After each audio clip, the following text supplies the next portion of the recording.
పరిశుద్ధ బైబిల్ గ్రంథములో నుండి దేవుని వాక్యాన్ని మనము ధ్యానం చేసి ముందుకు సాగిపోదాము.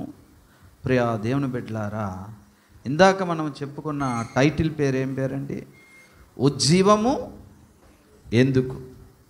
ఇప్పుడైతే ఆ ఉజ్జీవము ఎలా వస్తుంది అనేది, అవునా? ఉజ్జీవం ఎలా వస్తుంది అని మనం ఆలోచన చేస్తే, ప్రియులారా, అపోస్తుల కార్యములో చూసినప్పుడు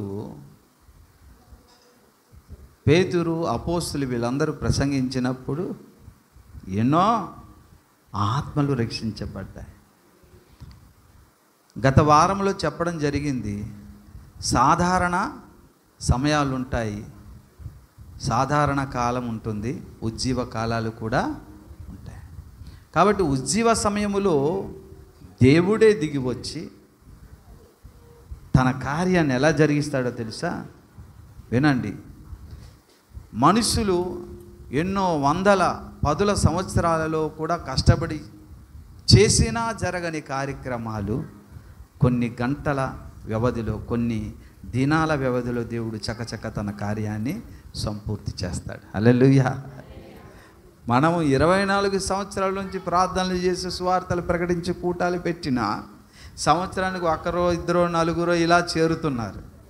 కానీ దేవుడే దిగి వస్తే ఈ 24 సంవత్సరాల్లో మనం చేసిన సేవ దేవుడు ఒక అరగంటలో చేసి అనేక ఆత్మలు రక్షించారు. అది ఉజ్జీవ సమయాల్లో జరిగేది.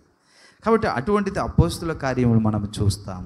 అలాగనే ప్రాచీన భక్తులు ఫిన్నీ, డేల్ మోడీ, ఆస్వాల్డ్ జే స్మిత్ ఆయా కాలాలలో కూడా ఇటువంటి ఉజ్జీవాలను జరిగినట్టుగా మనము చరిత్ర వారు రాసిన పుస్తకాలు కూడా చదివి తెలుసుకుంటున్నాం. దేవుని స్తోత్రం, హల్లెలూయా.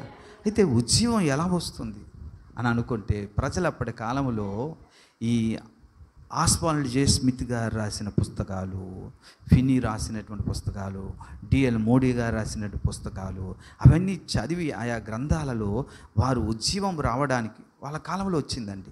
జల్లు అన్నమాట, పరిశుద్ధాత్మ జల్లు అంటారు దాన్ని. ఆయా ప్రాంతాలకు పరిమితం, ప్రాంతీయ ఉజ్జీవాలు కూడా వస్తాయి, బైబిల్లో ఉంది.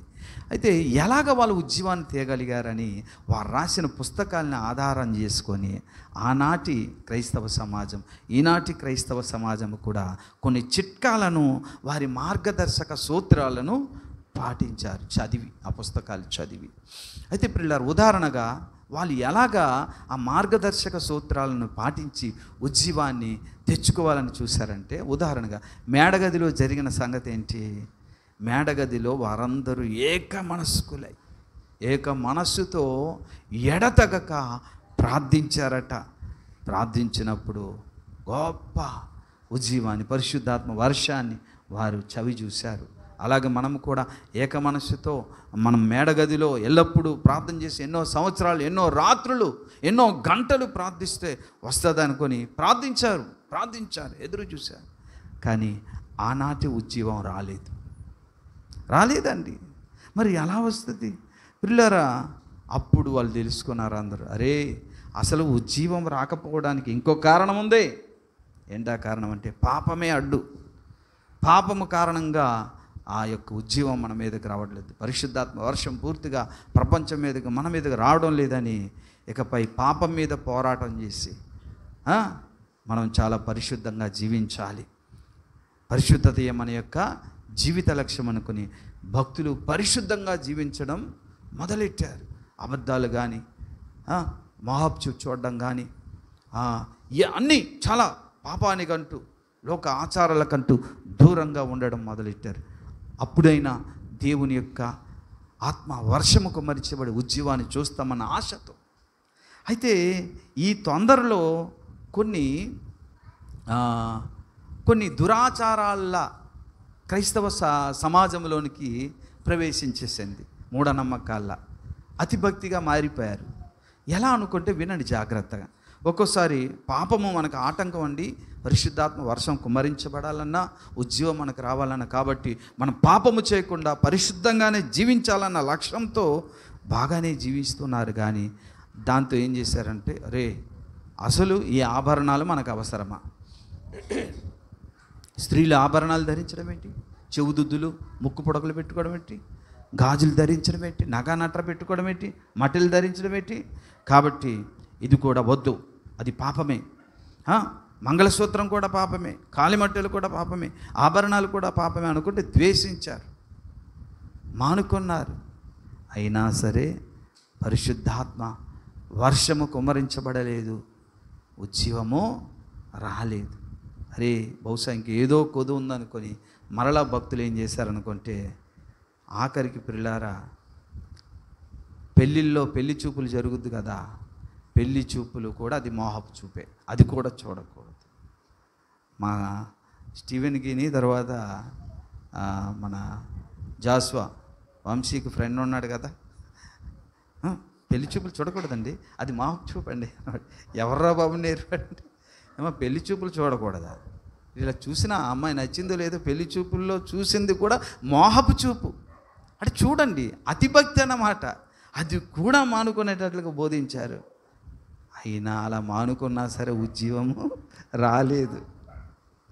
ఇంకా ఏమనుకున్నారు సరే, ఇంకా కాదు, ఇంకా కొద్దు ఉంది ఒకటి అనుకొని భక్తులు ఏం చేశారంటే తెల్లటి వస్త్రాలు ధరిస్తేనే, ఎందుకంటే పరిశుద్ధాత్మ పావురం తెల్లగా ఉంటుంది, యేసయ్య వస్త్రాలు తెల్లగా ఉంటుంది, భక్తుల వస్త్రాలు తెల్లగా ఉంటుంది. కాబట్టి అందరూ తెల్లటి వస్త్రాలు, రంగురంగు బట్టలేటయ్యా, మతి లేకపోతే సరే తెల్లని వస్త్రాలు ధరించాలనుకొని ఎల్లప్పుడూ తెల్లని వస్త్రాలు ధరించుకున్నారు, ధరిస్తూనే ఉన్నారు.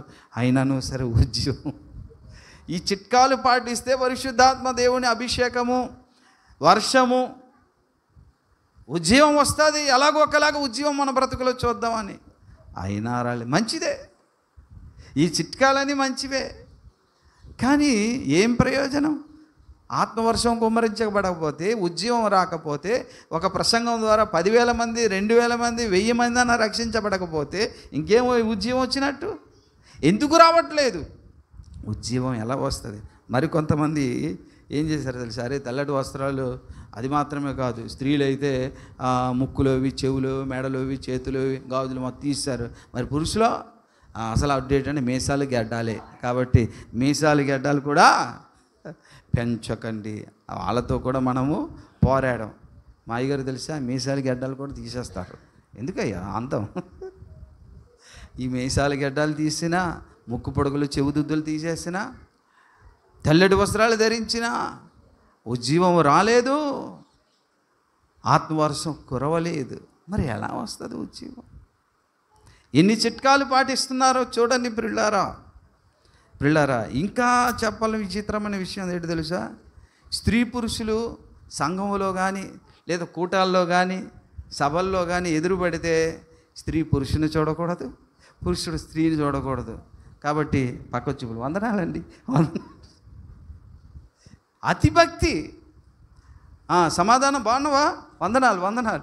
ఏం బాబు అడిచొస్తాను మెల్ల, కాదు నిన్ను చూడకూడదు, నువ్వు నన్ను చూడకూడదా, వందనాలు అయ్యగారు అన్నట్టు ఉంది. నిజమండి, చాలా సంఘాల్లో ఇది అతిభక్తి అండి. మనం చేసిన చిట్కాలతో పరిశుద్ధాత్మ అభిషేకాన్ని, వర్షాన్ని కురవమని లేదంటే ఉజ్జీవాన్ని తెప్పించలేము, అది అసాధ్యం. మరి ఎలా వస్తుంది ఉజ్జీవం? ఇన్ని చేసినా సరే. ఇంకా మళ్ళీ ఇదొక భక్తి, టీవీ రేడియో లాంటి వినోద సాధనాలు కూడా చూడకూడదు. పాపమే టీవీ చూడమేడా, అదో వినోదం. రేడియో మానేశారు చాలామంది, టీవీలో అమ్మేశారు. కానీ సెల్ ఫోన్లో అది ఏదో యూట్యూబ్, అది పారేడు కదా. అరే ఎన్ని మానేసినా ఉజ్జీవం రావట్లేదు, ఎందుకో?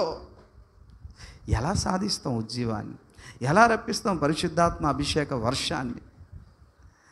దేవుని బిడ్డలారా, అయితే వాళ్ళు ప్రార్థించాలి, సందేహించకుండా ప్రార్థించాలి, పట్టుదలతో ప్రార్థించాలి, పరిశుద్ధంగా జీవించాలి, పాపానికి దూరంగా ఉండాలి, లోకానికి దూరంగా ఉండాలి, మంచిదే లోక స్నేహానికి దూరంగా ఉండాలి. ఇలా ఎన్ని చిట్కాలు పాటించినా సరే ఉజ్జీవం రావట్లేదు. ఎందుకు? అసలు కారణం ఏంటి? ప్రియా దేవుని బిడ్డలారా, మనం గమనించినట్లయితే పాల్యాంగిచ్చం ప్రపంచంలో ప్రతి క్రైస్తవునికి తెలుసు. ప్రియులారా, దక్షిణ కొరియా సోల్ అనే ప్రాంతంలో ఆయన సంఘం సేవ పరిచయం చేస్తున్నారు.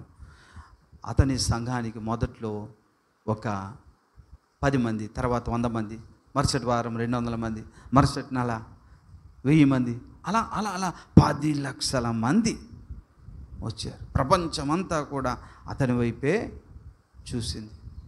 ప్రతి క్రైస్తవ నాయకుడు, ప్రతి క్రైస్తవ పాస్టర్ గారు, విశ్వాసులు అతని వైపే చూశారు. ఎలాగండి ఇంతమంది మీ సంఘానికి వస్తున్నారు, ఎలాగండి మీరు ఇలా సాధించారు, అసలు దానికి కారణం ఏంటి మాకు చెప్పండి. మా బ్రతుకుల్లో, మా ప్రాంతాల్లో, మా దేశాల్లో అట్టి ఉజ్జీవాన్ని మేము చూస్తాం. కారణం ఏంటంటే అప్పుడు ఆయన కూడా ఒక పుస్తకం రాశారు. నా యొక్క పరిచర్య 10 లక్షల మంది ఇలా రక్షించబడడానికి ఒక కారణం ఉందనుకుంటూ ఆయన ఒక పుస్తకం రాశారు. అదే 4th డైమెన్షన్, అంటే 4వ కోణం అనేది. అది రాసి లక్షల పుస్తకాలు అమ్ముడుబడిపోయాయి. ఇక ఆ యొక్క పాలు యాంగిచ్చోలాగా మా సంఘాలు కూడా అనేకమైన ఆత్మలతో నింపబడేటట్లు చేస్తామని అతని పుస్తకాలు చదివారు. కానీ ఈరోజు వరకు అటువంటి ఉజ్జీవాన్ని మనము చూడలేదు. ఒకవేళ ఆది అపోస్తుల కార్యములు జరిగిన ఉజ్జీవమే చూడాలంటే మనం పెట్టిన ఒక కూటమైన మీటింగ్ అయినా, మహాసభ అయినా, తర్వాత లాస్ట్లో ఒక 100 మంది వచ్చి, ఎవరు? అన్యులు, క్రైస్తవులు కాదు, అయ్యా రక్షణ పొందడానికి నేను, నా భార్య, పిల్లలు మేము ఏం చేయాలి అని అడుగుతారు. అలా అడిగినట్లుగా మనం ఎక్కడ చూడట్లేదు. ఎస్, 100 మంది కాదు, 1000 మంది సంఘంలో చేర్చబడతారు. కాబట్టి ఎన్ని విధాల ప్రయత్నం చేసినా ఎందుకు మనం ఆ యొక్క ఉజ్జీవాన్ని చూడలేకపోతున్నాం? మరి ఉజ్జీవం ఎలా వస్తుంది? చార్లెస్ ఫిన్నీ, జాన్ వెస్లీ, ఆస్వర్డ్ జే స్మిత్ లాంటి భక్తులందరూ రాసిన పుస్తకాలు కూడా చాలామంది చదివి, చార్లెస్ ఫిన్నీ కాలంలో కానీ, జాన్ వెస్లీ కాలంలో కానీ, ఆస్వర్డ్ జే స్మిత్ లాంటి భక్తుల కాలంలో కూడా ఉజ్జీవం జరిగింది. అది జల్లు అన్నమాట. అక్కడక్కడ దేవుడు జల్లు కురిపించి, పరిశుద్ధాత్మ కుమ్మరింపు, వర్షపు జల్లును కుమ్మరించి అనేకమైన ఆత్మలు రక్షణ. వాళ్ళు స్థానికంగా వారు ఆ విధంగా ఉజ్జీవాన్ని చవి చూశారు కదా. అయితే మా బ్రతుకుల్లో, మా ప్రాంతాల్లో కూడా ఆ ఉజ్జీవాన్ని తీసుకొస్తాం అనుకొని ఎదురు చూశారు. వారు రాసిన పుస్తకాలు, వారు అవలంబించిన సూత్రాలను పాటించారు. ఆత్మీయ సూత్రాలని చదివి చాలామంది చేస్తారు. వారి ప్రసంగాలు కూడా అద్భుతం, అగ్ని లాంటి ప్రసంగాలు వారు చేసింది. ఎవరు?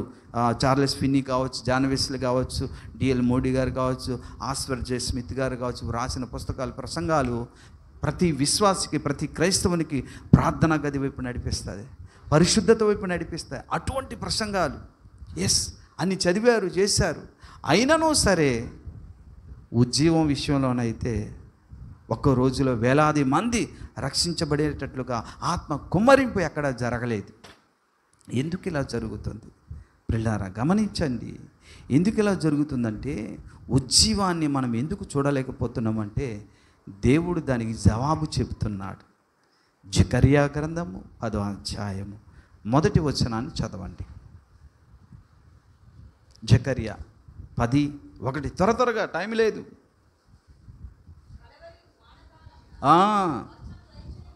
ఎస్, చాలు. చూసారా అమ్మా, వినండి. అక్కడ దేవుడు మనకు ఒక క్లూ ఇస్తున్నాడు.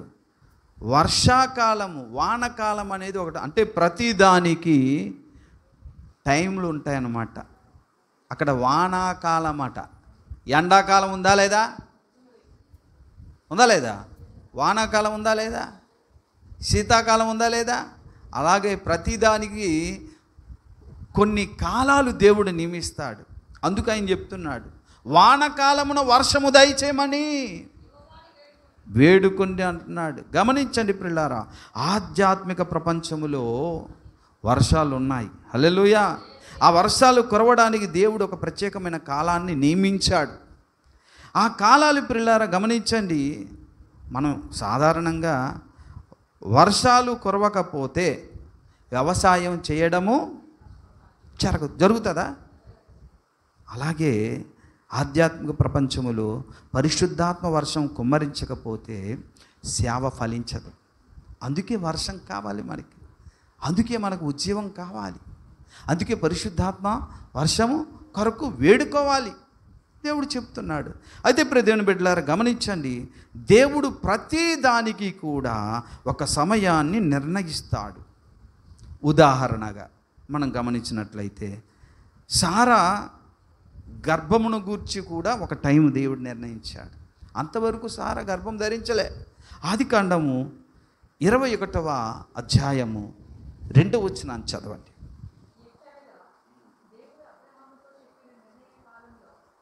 దేవుడు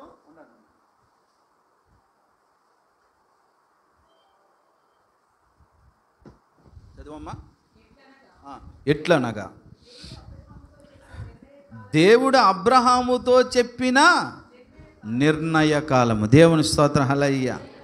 ఆయన చెప్పిన కాలంలోనే దేవుడు టైం నియమిస్తాడు. పిల్లారా గమనించండి, అప్పుడే సారా గర్భవతి అయింది. 18-14 కూడా చదవండి మీకు. ఆదికాండం 18-14.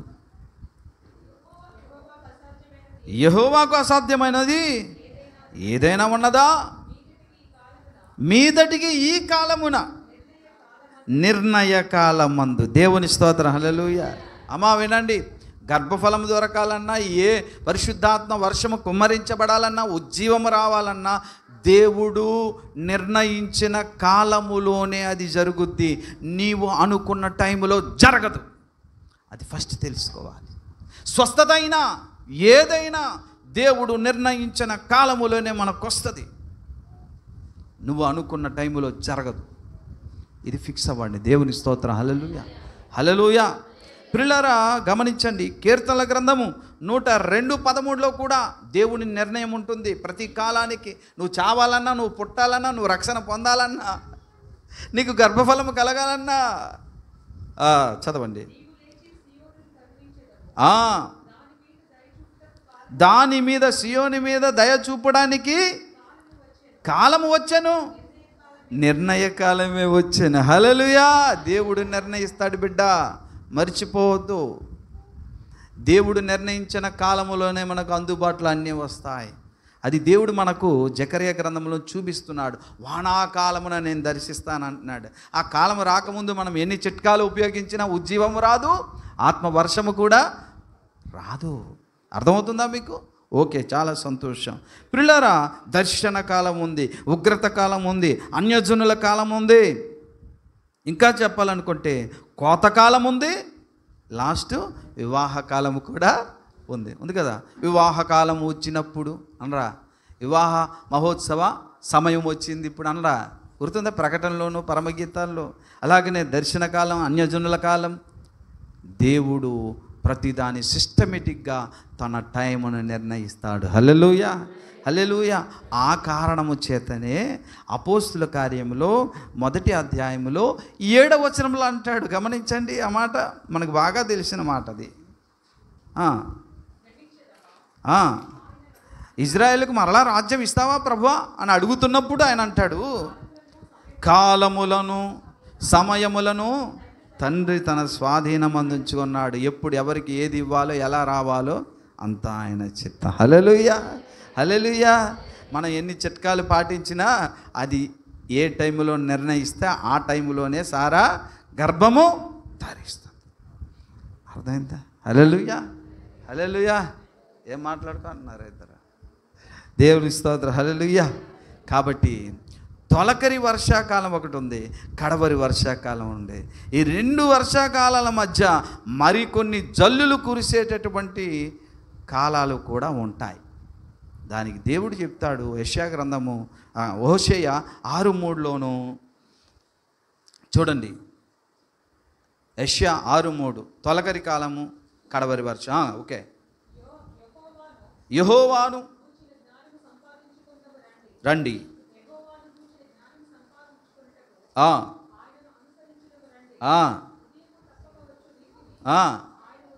అవును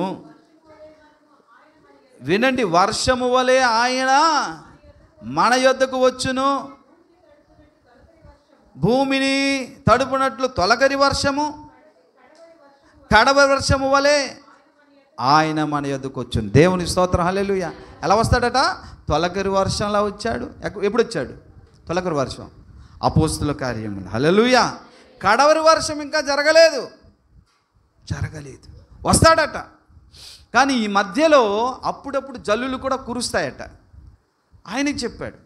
ఆ విషయాన్ని ఎక్కడ చెప్పారండి? జకర్యా 10:1 చెప్పారు. చదవండి ఒకసారి.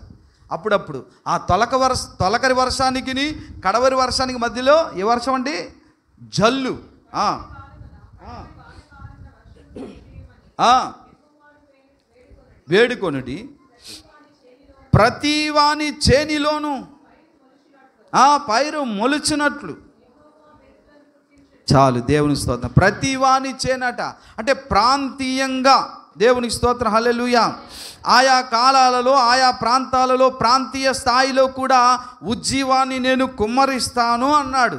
కాబట్టి ప్రియులారా, డిఎల్ మూడీ కాలంలో, స్మిత్ కాలములో, ఆక్వాలోనే దక్షిణ కొరియా పాల్ యాంగిచో కాలంలో ఈ విధంగా అక్కడక్కడ జల్లవి. కానీ కడవరి వర్షం ప్రపంచమంతా ఉధృతంగా కురిసే టైం అయితే ఇంకా రాలేదు. హల్లెలూయా. ప్రియులారా, ఇంకో విషయాన్ని మీకు చెప్పాలి. హోషేయ 6:3లో దేవుడు అక్కడ వర్షమని పోల్చాడు కదా. ఆయన వచ్చినంటే దేవుడు తండ్రి అయిన దేవుణ్ణి పోల్చకూడదు. వర్షంతో తండ్రి అయిన దేవుణ్ణి పోల్చకూడదు. తర్వాత మన రక్షకుడైన యేసయ్యను కూడా వర్షంతో పోల్చకూడదు. ఎందుకంటే బైబిల్ అక్కడ వర్షము అనగా అక్కడ పరిశుద్ధాత్మ దేవునికే పోల్చబడింది. అర్థమవుతుందండి? ఎందుకంటే తండ్రి ఎవరు? తండ్రి వ్యవసాయకుడు. యోహాను సువార్త 15:1 మనం చదివినట్లయితే తండ్రి అయిన దేవుడు ఎవరట?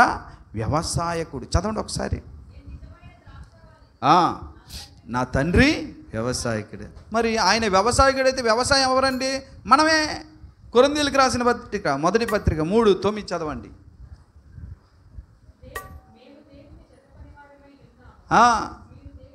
మీరు దేవుని వ్యవసాయమై ఉన్నారు. దేవుని స్తోత్రం, హల్లెలూయా, హల్లెలూయా.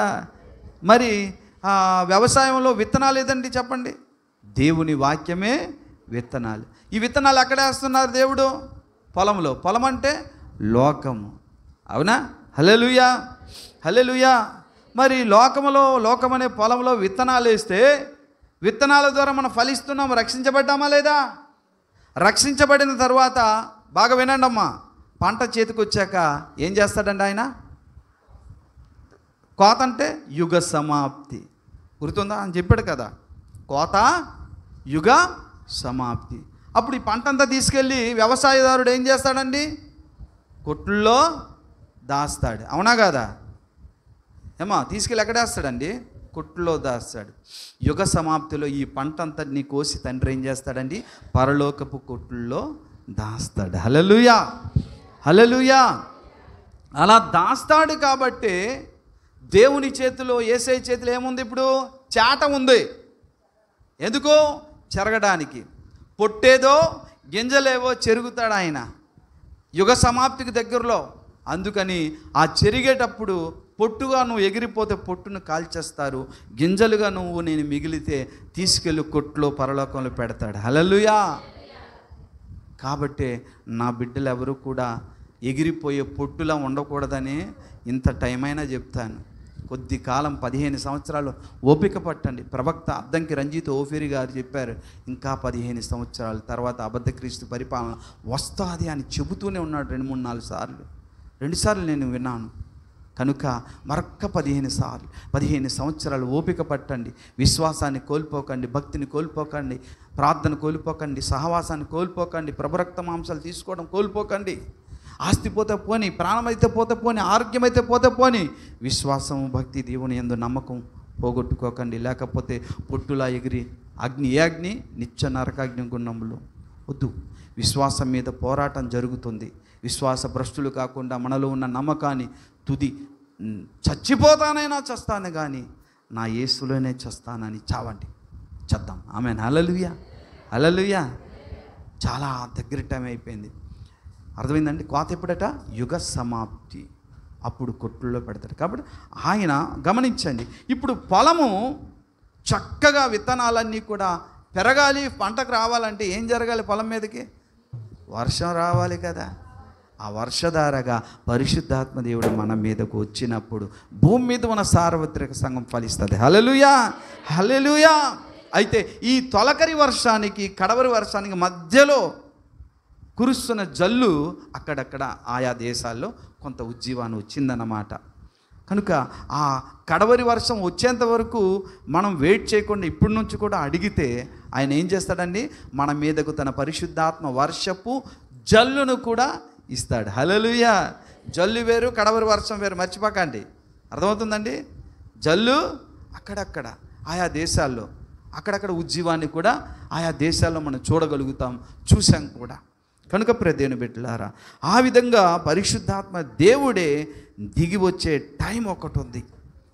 కాబట్టి ఆ కాలాన్ని దేవుడే నిర్ణయిస్తాడు. దేవుని స్తోత్రం, హల్లెలూయా. మరి ఎప్పుడండి వస్తుంది, ఎలా వస్తుంది అని అంటే బాగా గమనించండి దేవుని బిడ్డలారా. దేవుడే పూనుకొని ఆ కార్యాన్ని జరిగిస్తాడు. అలా ఆయన జరిగిస్తే తప్ప మనం ఎన్ని చిట్కాలు పాటించినా అది రాదు. అయితే ప్రార్థన చేయకూడదా, పరిశుద్ధంగా ఉండకూడదా, స్వార్థ చెయ్యవు. ఒకవేళ నీవు అలా చేస్తే ఆ ఉజ్జీవానికి నువ్వు కారకుడు అవుతావు. నువ్వు ఆ ఉజ్జీవాన్ని తేగలవా? ఏ వ్యక్తి అయినా తేగలడా? సాధ్యం కాదు. అలా జరగదు. దేవుడు ఉజ్జీవం అనేది కేవలము దేవుని పైన ఆధారపడి, దేవుని నిర్ణయ కాలములో, దేవుడు ఏర్పరచుకున్న స్థలములో, దేవుడు ఏర్పరచుకున్న మనుషుని ద్వారా దేవుని మూలముగా జరిగే కార్యమే ఉజ్జీవం. దేవుని స్తోత్రం, హల్లెలూయా, హల్లెలూయా. ఎప్పుడు వస్తుంది అనేది ఈజీగా మనము కనిపెట్టడానికి కూడా దేవుడు ఆయా కాలాల్లో తెలియజేశాడు. ఎప్పుడు వస్తుందంటే ఉజ్జీవం అయితే ఎదురు చూస్తున్నాం. ఎప్పుడు వస్తుందంటే ఈ మాట చెప్పేసి నేను ముగించేస్తాను. గమనించండి, దావీదు ఉన్నాడు, దావీదు మహారాజు, అవునా? దావీదు మహారాజు ఇజ్రాయేల్ మీదకి ఎవడొచ్చాడని? గొల్యాతు వచ్చాడు. గొల్యాతుని చంపాలనుకుంటే ఇప్పుడు దావీదుకి ఏం కావాలి? ఏం కావాలి? బలము కావాలి. ఏ బలం? ఆత్మాభిషేక బలం. అందుకే దేవుడు ముందుగా నిర్ణయించి ఆ సమూయేలు ఎస్ఐ కుమారుల్లో ఒకడు ఉంటాడు, వాడిని అభిషేకించమన్నాడు. ఈయన వెళ్ళి తైలబుడ్డి పట్టుకొని దావీదుని అభిషేకించిన తర్వాత ఆ కొంతకాలం తర్వాత ఆడొచ్చాడు. అప్పుడు గొలియాతో పోరాడడానికి శక్తి, బలం అన్నీ వచ్చింది. హల్లెలూయా, హల్లెలూయా. దాంతోనే కదా దేని సింహమును ఎలుగుబంటిని ఏం చేశాడండి? చీల్చేశాడు. ఇప్పుడు గమనించండి, అలాంటి సింహము ఎలుగుబంటి లాంటి ఒక క్రూరమృగం, గొల్యాతు లాంటి ఒక కిరాతకుడు, కనికరం లేని దుర్మార్గుడు వస్తున్నాడు. ఎవడండి వాడు? అబద్ధ క్రీస్తు, అవునా? వాడిని మనము ఎదిరించాలి అనుకుంటే మన బలము చాలదు, అవునా? మన బలం చాలదు. వాడు వచ్చేస్తున్నాడు. మరొక 15 సంవత్సరాలు అని ఇటు అటు వాడు వచ్చేస్తున్నాడు. మనందరం బలహీనులం. వాడిని ఎదుర్కోవాలి. ఎదుర్కొని భక్తిని, విశ్వాసమును, పరిశుద్ధతను, నిరీక్షణను కాపాడుకోవాలంటే ఇప్పుడు మనకేం కావాలి? ఏం కావాలి చెప్పండి? దావీదు మీద ఉన్న అభిషేకం, అపోస్తుల మీద ఉన్న అభిషేకం భూమి మీద ఉన్న సంఘానంతటికి కావాలి. కాబట్టి కడవరి వర్షాన్ని ఆయన పంపిస్తాడు. ఆయన పంపించే టైం దగ్గర పడిపోయింది. అర్థమవుతుందా? అందుకే మనం ఎప్పుడు పరిశుద్ధాత్మ అభిషేకంతో నన్ను, కుటుంబాన్ని, సంఘాన్ని, సార్వత్రిక సంఘాన్ని నింపునాయన అని ఇప్పటి నుంచి అడిగితే తప్పకుండా దేవుడు ఆయన మనల్ని దర్శించి తన వర్షాన్ని కుమ్మరించినప్పుడు ఒక్కొక్కరు చెబుతుంటే, సాక్ష్యాలు చెబుతుంటే ప్రజలు తండోపతండాలుగా మారి దేవుని వ్యవసాయం, దేవుని తోట ఫలభరితమవుద్ది. ఆ విధంగా దేవుడే తెప్పిస్తాడు ఉజ్జీవాన్ని. ప్రార్థన చేద్దాం, తల్లు వంచండి. ప్రేమ కలిగిన మహాపరిశుద్ధ తండ్రి, ఆశ్చర్యకరుడు, ఆలోచనకర్త, నిత్యుడానికి వందనాలు. ఇంతవరకు ఉజ్జీవం ఎలా వస్తుంది అనే విషయాన్ని కూడా లేఖనాలలో ప్రభు స్పష్టంగా ఎన్నో విషయాలు తెలుసుకునే భాగ్యము నాకు మా బిడ్డలకు ఇచ్చారు. ఆ విధంగా నాయన నీ కడవరి వర్షం, పరిశుద్ధాత్మ వర్షము కొరకు మేము ఎదురు చూస్తున్నాం. నా మీద, సంఘం మీద, స్థానిక సంఘాల మీద, సార్వత్రిక సంఘం మీద దిగిరా నాయన, దిగిరా, వర్షధారగా దిగిరా పరిశుద్ధాత్మ దేవుడా. నువ్వు అభిషేకించకపోతే మేము బలహీనలం ప్రభా, మేము దేనికి పనికిరాని వాళ్ళం, పనికి మాలిన వాళ్ళం ప్రభా. నువ్వు అభిషేకిస్తే తప్ప ఎదిరించలేము, జీవించలేము, పరిశుద్ధతను కాపాడుకోలేము ప్రభువా. మమ్మల్ని అభిషేకించిన ఆయన దిగిరా నాయన. నేను మాత్రమే కాదు, నా బిడ్డలు, ప్రతి సంఘము, ప్రతి విశ్వాసి, ప్రతి క్రైస్తవుడు, దేవా సార్వత్రిక సంఘము అందరి మీద నీ ఆత్మ వర్షము చేత కుమ్మరించు ప్రభువ. 1000 కళ్ళతో ఎదురు చూస్తున్నాం ప్రభా. నీ రాకడ సమీపమైపోతుంది నాయన. దేవా ఇదిగో దైవ బద్ధ విరోధి అబద్ధ క్రీస్తు కూడా రాబోతున్నాడు. కాబట్టి ప్రభా ఎదిరించగల శక్తి మాకు లేదు నాయన. నీ ఆత్మ చేత మమ్మల్ని అభిషేకించి మీ సహాయం చేయండి. మా బిడ్డలకు అందరికీ మా అందరికీ దయచేయండి. ప్రతి సంఘానికి ప్రతి సేవకునికి దయచేయి ప్రభా. అది అత్యవసరం. మమ్మల్ని అభిషేకించి నడిపించు. ఈ విన్న వాక్య ప్రకారముగా ఎల్లప్పుడూ నీ కృప కొరకు నీ ఆత్మ కొరకు కనిపెట్టేటట్లుగా మమ్మల్ని ఉజ్జీవపరచండి, బలపరచండి, నడిపించండి. సమస్త జ్ఞానముకు నించినటువంటి ఆదరణ, ప్రేమ, దీవెన నాకు మా బిడ్డలందరికీ దయచేసి మహిమ, ఘనత, ప్రభావాలు పొందుకోమని యేసు నామమున ప్రార్థిస్తున్నాము తండ్రి. ఆమేన్. ఇప్పుడు మన పరమ తండ్రి దేవుని ప్రేమ, రక్షకుడైన యేసయ్య కృప, పరిశుద్ధాత్మ దేవుని అన్యోన్య సహవాసం, ఆదరణ, దేవుని నిత్య సన్నిధి మనకు కూడిన బిడ్డలకు సదాకాలం తోడై నడిపించును కాక. ఆమేన్. యేసు రక్తమేచం, ప్రభేసు రక్తమేచం, యేసు నామానికి సంపూర్ణ విజయం కలుగును గాక. అందరికీ వందనాలు. Praise lord. అమ్మా, మిమ్మల్ని దేవుడు దీవించును గాక.